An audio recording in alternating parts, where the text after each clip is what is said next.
저는 오늘 누가복음 1장 26절에서 31절 말씀을 근거로 말씀의 제목을 한번 따라해 주시기 바랍니다. 은혜를 받은 자여, 은혜를 받은 자여. 네, 이런 제목으로 여러분과 함께 은혜를 나누고자 합니다. 오늘 본문 말씀 여러분이 잘 아시겠지만 이 성탄절이 진짜 코앞에 다가왔습니다. 이쯤이 되면은 여러분들이 예수님을 믿는다고 하는 우리 그리스도인들도 그렇고 또 비그리스도인들도 그렇고 이제 연말 또 연시를 바라보면서 좀 한 가지 바라는 것들이 있죠. 좀 쉼을 얻고 싶다, 평안하고 안식을 누리고 싶다라는 몸도 마음도 좀 위로받고 싶은 그러한 마음들이 들 것입니다. 그렇죠. 더군다나 올해는 또 우리나라에 특별한 일이 있어서 이 땅에 더욱더 위로와 주님이 주시는 평안이 있어야 될 줄 믿습니다. 그래서 이 지친 몸, 이 마음을 위로받고자 부모님 댁도 찾아가고 또 친구들도 만나서 또 담소도 나누고 또 한 해를 정리하는 그러한 시간들이 이 시기인데요. 그런데 우리들이 바라보고 있는 그 성탄절의 주인공이 누구냐면 예수 그리스도이시죠. 그리고 오늘은 이 예수 그리스도뿐만이 아니라 이 예수 그리스도의 탄생, 이 성탄을 준비하고 있는 이 마리아와 요셉에 좀 포커스를 맞추고 그들에게 이 성탄의 의미는 무엇이고 하나님이 그들을 어떻게 붙들어 주셨는가, 그것을 한번 같이 살펴보고자 합니다. 그래서 두 번째 마리아와 요셉을 좀 살펴보도록 하겠습니다. 오늘 본문은 우리에게 많은 좀 상상을 하게 하지요. 예를 들면은 우리가 마리아의 부모라고 한번 해 보시기 바랍니다. 아니면 마리아의 약혼자이거나 아니면은 가족 구성원이라고 한번 생각을 한번 해봅시다. 어느 날 딸 아이가 왔습니다. 이 딸 아이가 뜻밖의 고백을 하는 거죠. 저 임신했습니다. 그런데 약혼자의 아이가 아닙니다. 이렇게 얘기를 했다면 여러분이 어떻게 받아들이시겠습니까? 그로 인한 그 말 한마디에 후폭풍 어마어마하지 않겠습니까? 많은 고민들을 했을 것입니다. 더군다나 이게 그 당시에 처음으로 경험되어지는, 그리고 믿을 수도 없는 성령으로 잉태된 그런 아이다.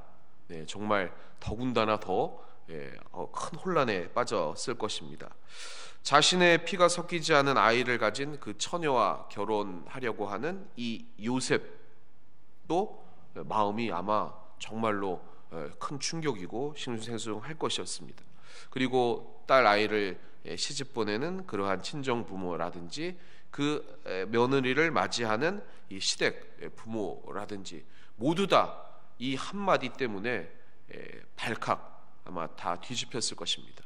그리고 여러분이 아시다시피 이 사회는 아주 폐쇄적인 사회였고 그것에 대한 엄격했던 사회였기 때문에 그것으로 인한 가문의 피해뿐만 아니라 생명이 왔다 갔다 하는 아주 엄중한 그런 사회에 속한 그러한 한 연약한 여인이었다는 것입니다. 그렇게 보면 알고 보면 이 성탄에 대한 의미가 하나님께서 이 가정에 주신 기쁨이기보다는 혼란이고 그리고 많은 고민이고 그리고 시련일 수도 있다는 것이죠. 그걸 오늘 말씀드리고자 하는 것입니다.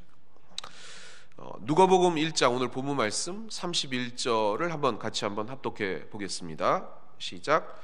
보라, 내가 잉태하여 아들을 낳으리니 그 이름을 예수라 하라. 아멘.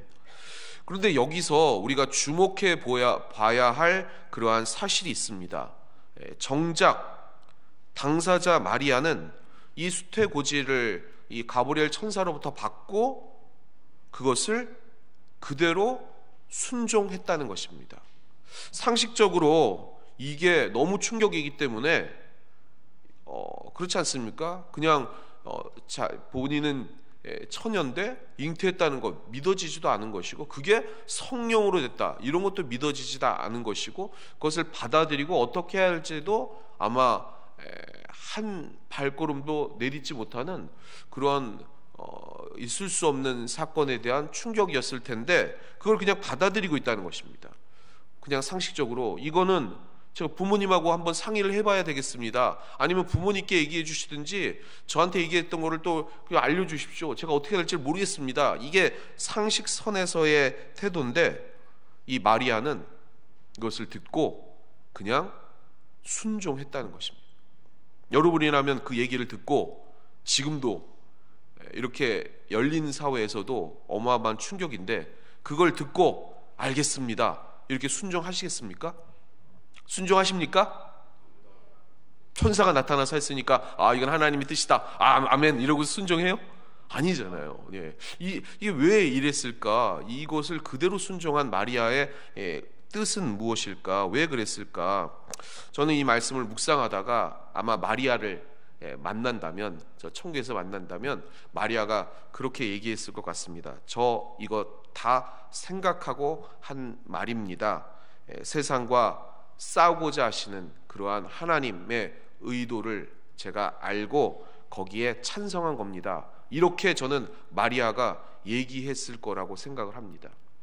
그러기에 예수님을 이 마리아를 통해 보내주셨고 그러한 마리아의 그 인생 가운데 그 예수님의 십자가의 그 사건과 그것을 인내하고 받아들인 그 어머니의 심정 동일하게 일치되는 그러한 이 성경 본문을 통해서도 나타났듯이 하나님의 그 의도를 파악하고 있었던 신실한 하나님의 사람이었다는 것입니다. 그러한 여러분도 되시길 주님의 이름으로 부탁을 드리겠습니다. 왜 이런 말씀을 드리려고 하냐면요, 한 가지 더 말씀을 드릴 것은 이 당시의 사회가 아주 불의한 사회였다는 것입니다. 이 유대 사회 훨씬 더 이후의 중세 사회에서도 여러분이 아시는 것처럼 그러한 노예의 삶, 그러한 농민의 삶 어땠냐면 숲에서 사냥하는 것도 먹을 것이 없는 그런 사회에서 많은 굶주림이 있었는데도 불구하고 숲에서 사냥하는 것도 허락을 받아야 되고 물고기 잡는 것도 허락받아야 되고 농민이었는데 죽으면 그 지역의 영주한테 돈을 냈어야 됐습니다. 돈을 받는 게 아니고 너는 노예인데 일을 해야 되는데 죽었기 때문에 영주한테 돈을 내 해서 그 재산의 3분의 1에서 반 정도를 냈습니다. 죽었다는 이유 하나만으로. 그게 중세 사회였다는 것입니다. 그런데 그것보다 훨씬 이전에 더 폐쇄되었던 이 로마 제국, 로마사나 로마 제국의 그런 역사를 보면 그 당시에 어떤 사회냐면 더 폐쇄적이어서 인간의 그 삶이 아닌 정말 짐승과 같은 그러한 그러한 삶을 살고 있었습니다. 예를 들면 결혼을 안 하면 남자들 같은 경우 결혼 안 한다. 결혼을 해서 아이들을 최소 5명 이상, 왜냐하면 유아 사망률이 높았기 때문에 최소 5명 이상 낳아야 그게 기본이기 때문에 그 중에서 한 2명은 죽고 3명은 일을 할 수 있으니까 그렇게 하는 그 새 아이법 이런 것도 있었고, 결혼하는 그 노총각에는 노총각세, 결혼 안 했다고 세금을 부과한 겁니다. 결혼을 너 왜 안 해? 그렇게 해서 세금을 부과하는 그러한 나라가 이 로마 제국이었습니다. 그리고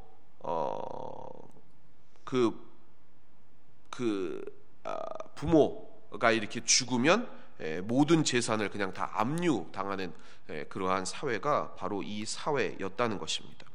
마리아도 그의 가족도 그러한 불의한 그러한 세상의 압박 가운데 놓여 있었던 것입니다. 여러분이 아시는 것처럼 만삭이 된 마리아가 베들레헴으로 간 이유도 세금을 징수하기 위해서 인구 조사를 하려고 그 고향 땅으로 내려가서 그 명령에 따라서 그 무거운 몸을 이끌고 고향 땅으로 내려가는 것 아니겠습니까? 하나님이 이 불의한 세상 가운데 나를 통해서 메시아를 허락하셨다는 그 사실을 전해 듣고 놀랐지만 하나님, 저의 희생을 통해서 그 메시아가 오신다면 제가 순종하겠습니다 라는 마음을 이 마리아가 가지고 있었다는 것입니다. 그 메시아가 정치적인 어떤 보이는 환경을 바꾸는 건지 아닌지는 아직 모르는 상태이지만, 메시아, 그 당시 이 환경을, 이 나라, 이 백성을 구원해 주실 구원자가 너를 통해서 나오겠다라는 말을 듣고 그 위험을 감수하면서 도전하고 하나님 나라를 다시 한번 회복하겠다는, 나를 통해, 나의 자그마한 희생을 통해서도 하나님 나라가 확장되고 회복됨을 소망하는 그러한 마음을 가지고 있었다는 것입니다. 오늘 우리가 가져야 할 마음인 줄 믿습니다. 그저 성탄절이 1년에 한 번 다가오는 그러한 어떤 축제의 그러한 장이 아니라 주님의 오심으로 말미암는 이 땅의 진정한 구원, 평강, 그리고 위로, 그것을 우리의 마음속에 품고 예수의 영이신 그 성령의 충만함을 통해서, 저를 통해서 하나님, 제가 중보하겠습니다, 제가 조금이라도 앞장서겠습니다, 제가 전하는 이러한 삶의 자리에서 하나님의 은혜를 드러내는 이러한 희생과 헌신을 통해서 이 나라가 변화될 줄 믿습니다. 우리의 가정이 변화될 줄 믿습니다. 하나님 나라가 확장될 줄 믿습니다. 그러한 마음을 평소에도 가지시고 예배 자리에 나오시고 또 삶의 자리에서 헌신해 나가시는 것, 그게 하나님이 쓰시는 은혜를 받은 사람이 하여야 할 의무인 것입니다. 그래서 하나님께서는 이 마리아를 찾아오셔서 역사해 주시는 줄 믿습니다. 사랑하는 우리 성도 여러분, 우리 삶과 이 세상이 정의롭다고 생각하십니까? 정의롭습니까? 정의롭습니까? 아니시죠. 아니라고 생각하실 것입니다. 그러면 이 불의한 세상 가운데 우리는 어떠한 마음을 가지고 이 세상을 살아야 하겠습니까? 어떠한 마음을 가지고? 오늘 마리아 같은 본인의 희생과 그 헌신을 통한 하나님 나라의 확장을 소망해 나가시는 여러분 되시기를 주님의 이름으로 부탁을 드리겠습니다. 그 사람에게 하나님께서는 그 은혜를 허락해 주시고 그 은혜를 받은 우리를 통해 하나님은 손붙잡고 일해 주실 줄 믿습니다. 마태복음 1장 18절에서 20절 말씀 우리 함께 합독해 보겠습니다. 시작. 예수 그리스도의 나심은 이러하니라. 그의 어머니 마리아가 요셉과 약혼하고 동거하기 전에 성령으로 잉태된 것이 나타났더니 그의 남편 요셉은 의로운 사람이라 그를 드러내지 아니하고 가만히 끊고자 하여 이 일을 생각할 때에 주의 사자가 현몽하여 이르되 다윗의 자손 요셉아 내 아내 마리아 데려오기를 무서워하지 말라. 그에게 잉태된 자는 성령으로 된 것이라. 아멘. 처음에 괴로워하던 이 약혼자 요셉도 하나님의 뜻을 알자 그녀와 함께 이 희생, 헌신 그리고 죽음을 무릅쓴 그러한 인생의 모험을 시작하기로 결단합니다. 세상이 승리하는지 하나님이 승리하시는지 우리가 말씀의 최전선에서 이를 한번 함께 가보자 이렇게 결단했다는 것입니다. 이런 결정을 하는 그들이 어려 보였지만, 왜냐하면 마리아는 한 15세에서 20세 사이에 어린 소녀, 처녀였습니다. 근데 당시 평균 연령이 이 조사에 의하면 한 25세, 그리고 전체 인구의 3분의 1이 15세 이하였습니다.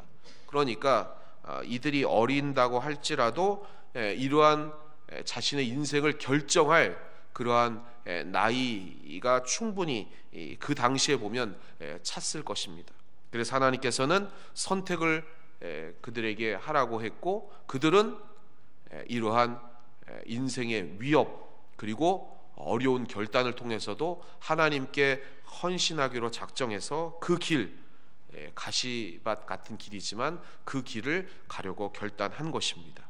자신의 핏줄이 아님에도 그 아이를 아들로서 인정하고 키워야 하는 아버지의 역할, 그리고 하나님의 그 사명을 받아서 이를 메시아로 키워나야 할 그런 부모의 사명, 그리고 다른 그 사회에서 특별히 눈에 띄는 그러한 가정으로서의 그러한 것들을 울타리로서 보호하고 그것을 하나님의 뜻 가운데로 이끌어야 하는 그러한 아빠의 역할, 또 엄마의 역할, 그런 가정의 역할, 이런 것들을 하기로 결단했다는 것입니다. 어떻게 보면 어린 나이에 무모한 도전일 수 있지만 하나님께서는 그들의 험난한 인생 가운데 그들을 방치하지 않으시고 함께 해 주신다고 약속해 주신 것입니다. 그래서 세 번째 한번 따라해 주시기 바랍니다. 하나님의 인도와 위로. 하나님의 인도와 위로. 그래서 그러한 하나님의 사명을 감당하는 말씀만 의지하고 모든 것을 걸고 도전한 이 부부가 이 여행하며 출산할 때까지 하나님께서는 그들에게 동방박사를 보내주시고 그리고 예물을 받게 하시고 목동들의 찬송을 듣게 해 주신 것입니다. 왜 그렇습니까? 이 결정이, 이 헌신이, 그리고 이러한 무모해 보일 정도의 그러한 과감한 도전이 하나님이 받으시기에 합당했고, 그리고 그 은혜를 받은 자였기에 하나님께서는 그 언약을 통해서 그들의 갈 길을 위로해 주시는 위로자와 중보자들을 붙여주셨다는 것입니다. 마태복음 2장 9절에서 11절 말씀 같이 한번 합독해 보겠습니다. 박사들이 왕의 말을 듣고 갈새 동방에서 보던 그 별이 문득 앞서 인도하여 가다가 악이 있는 곳 위에 머물러 서 있는지라. 그들이 별을 보고 매우 크게 기뻐하더라. 집에 들어가 아기와 그의 어머니 마리아가 함께 있는 것을 보고 엎드려 아기께 경배하고 보배압을 열어 황금과 유향과 모략을 예물로 드리니라. 아멘. 왜 동방박사가 예수 그리스도 아기 탄생을 축하하느냐? 왕이 태어났으니까 당연히 축하한다. 그리고 아주 정말 귀한 존재가 탄생했으니까 모든 하늘의 영광이고 땅에는 평강이니까 이런 동방박사마저도 와서 예물을 드린 것이다, 이렇게 생각할 수 있습니다. 맞는 말씀입니다. 그런데 오늘 포커스는 뭐냐면 요셉과 마리아라는 것입니다. 얼마나 그 당시에 봐서 어느 정도 이러한 결정을 할 수 있는 그러한 나이로 충분했다고 하지만 그래도 여러분 생각해 보시기 바랍니다. 15세에서 20세 사이의 어린 가정입니다. 그리고 잉태된 그러한 아이를 가지고 이제 한 가정을 이루어야 하는 그러한 가정입니다. 얼마나 위로와 그리고 하나님의 인도하심이 필요하겠습니까? 그리고 이를 통해서 이 믿음을 지키지 않으면 이 어린 예수 그리스도 아기 예수님을 하나님의 방법으로 키워낼 수 있는 그러한 힘이 없지 않습니까? 그래서 하나님은 이 가정에 특별한 위로가 필요했고 하나님의 인도하심이 필요했다는 것입니다. 그래서 동방박사를 통해서도 이 귀한 생명이 구세주임을 증명하게 해주셨고 이 마리아와 요셉에게 그것을 보여주심으로 말미암아 이 귀한 영혼을 하나님의 방법으로 어떠한 시련과 그러한 위협에도 불구하고 하나님의 뜻 가운데 잘 양육하라는 하나님의 인도하심이 있었다는 것입니다. 목자들도 마찬가지로 그 귀한 가정 그리고 예수 그리스도와 이 부모를 하나님께 영광 돌리면서 찬양했다는 것입니다. 불의한 세상에 맞서서 믿음대로 살고 하나님의 나라를 확장하고자 하는 그러한 마음을 우리는 하나님으로부터 은혜를 받아 부여받았습니다. 아멘? 아멘이시죠? 그러면 반드시 하나님께서는 여러분을 위로해 주실 위로자를 붙여주시고 응원해 주실 응원자를 붙여주시고 중보해야 할 그러한 중보자를 보내주시는 줄 믿습니다. 여러분의 인생을 한번 생각해 보시기 바랍니다. 여러분의 어려운 시련 그리고 환난을 당할 때 누가 옆에 있었는지, 저는 아무도 없었어요 라고 그렇게 하시는 분이 있을지라도 우리 하나님께서는 여러분이 함께 계셨고 보이지 않는 곳에서 여러분을 위해서 기도해 주는 중보자들을 붙여주셨을 줄 믿습니다. 그 분들을 통해서 또 하나님의 인도와 위로를 통해서 여러분들은 여기까지 와 계신 줄 믿습니다. 오늘 성탄을 고대하는 이 귀한 밤에도 여러분의 인생을 생각하시면서 하나님, 제가 이 불의한 세상 가운데 하나님의 은혜를 받아서 다시 한번 주님의 사명자로서 삶의 자리에서 헌신하겠습니다. 그렇게 결단한다면 반드시 오늘 주님께서 음성 들려주실 줄 믿습니다. 그리고 여러분을 위로해 주실 줄 믿습니다. 그리고 그 시련에서, 세상을 이겨나갈 그 환난에서, 그리고 그 장애물들 앞에서 하나님께서는 건져주시고 일으켜 세워주실 그러한 은혜를 여러분에게 다시 공급해 주실 줄 믿습니다. 아이를 데리고 예루살렘 성전에 찾아갔을 때에는 기도하던 그러한 중보자들, 안나와 시몬 같은 그러한 사람들을 통해서 다시 한번 증명시켜 주셨고 그들을 위로해 주셨고 이것이 맞다고 하나님이 말씀해 주셨다는 것입니다.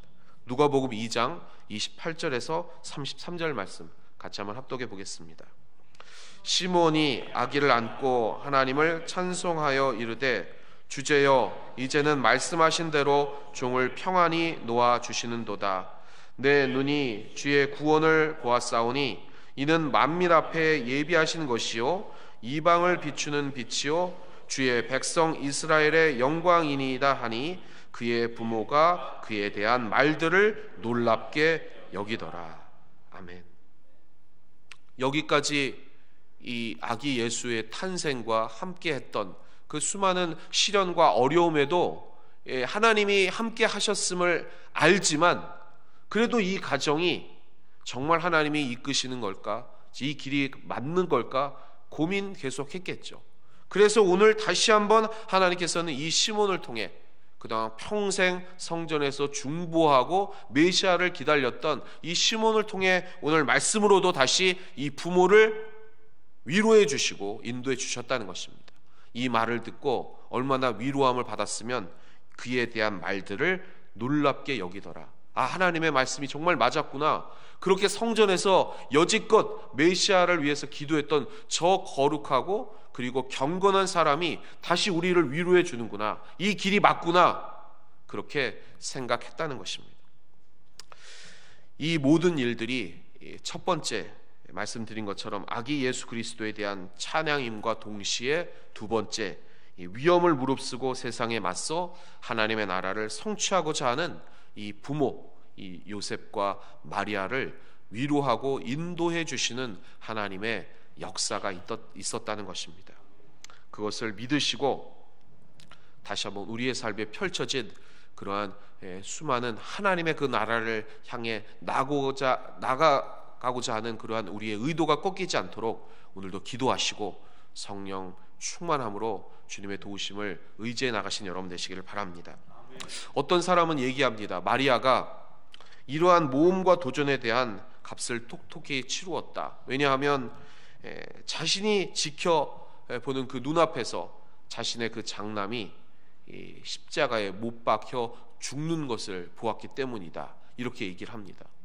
우리도 그렇습니다. 때로는 우리가 하나님의 삶을 사명을 감당하며 나아갈 때 우리를 비난하고 또 우리를 헐뜯는 그러한 세상에 귀를 기울여 우리가 쓰러질 때도 있고 연약하여 정말 이렇게 주님을 믿는 게 맞는가? 내 삶은 변하는 게 없는데 하고 걱정하고 절망할 때도 있다는 것입니다. 그러나 어떤 분들은 이렇게 얘기를 합니다. 자신의 몸에서 난 예수 그리스도의 그 비극적인 그 십자가에서 그치는 것이 아니라 이 믿음의 눈을 가진 사람들은 그녀가 그를 넘어선 선물을 받았다. 어떤 선물입니까? 주님이 십자가에서 죽으신 것뿐만이 아니라 우리를 위해서 죽으신 것뿐만이 아니라 다시 부활하셔서 이 마리아의 눈앞에 보이시고 그것이 우리의 진정한 인생의 길임을 첫 부활의 열매로 보여주시사 우리도 그 길을 갈 수 있다고 우리 인생의 귀한 승리를 선포해 주셨다는 것을 직접 보았다는 것입니다. 우리도 여러분, 우리의 인생의 길 주님이 알려주셨습니다. 왜냐하면 우리는 은혜를 받았기 때문입니다. 그 길을 갈 수 있는 특권을 누리는 사람들이라는 것입니다. 그러기에 세상의 유혹과 그러한 환난에 쓰러지지 마시고, 주님이 마리아에게 다시 한번 죽음을 넘어선 부활을 보여주셨듯이 우리 부활의 생명을 주님이 보여주신 줄 믿습니다. 그 길이 진짜 정도이고 바른 길이고 진리의 길인 줄 믿습니다. 그 길을 가시길 바랍니다. 그리고 그 길을 전하시는 여러분 되시길 바랍니다. 진정한 성탄의 의미가 바로 거기에 있습니다. 우리의 인생이 죽음에서 끝나는 것이 아니라 주님이 첫 부활의 열매로 다시 인생이 살아나서 그 생명의 길을 간다는 것을 보여주셨듯이 우리도 그 길을 가는 것이고, 우리의 가족 구성원, 우리가 사랑하는 복음을 전해야 할 이웃과 우리의 친지들, 그리고 세상 백성들도 그 길을 갈 수 있음을 선포해 나가시는 여러분 되시기를 주님의 이름으로 부탁을 드리겠습니다. 제가 정치적인 이야기를 하려고 하는 게 아닙니다. 이 세상은 정말 불의한 세상입니다. 제가 듣는 바로는 우리 안산 지역에, 여러분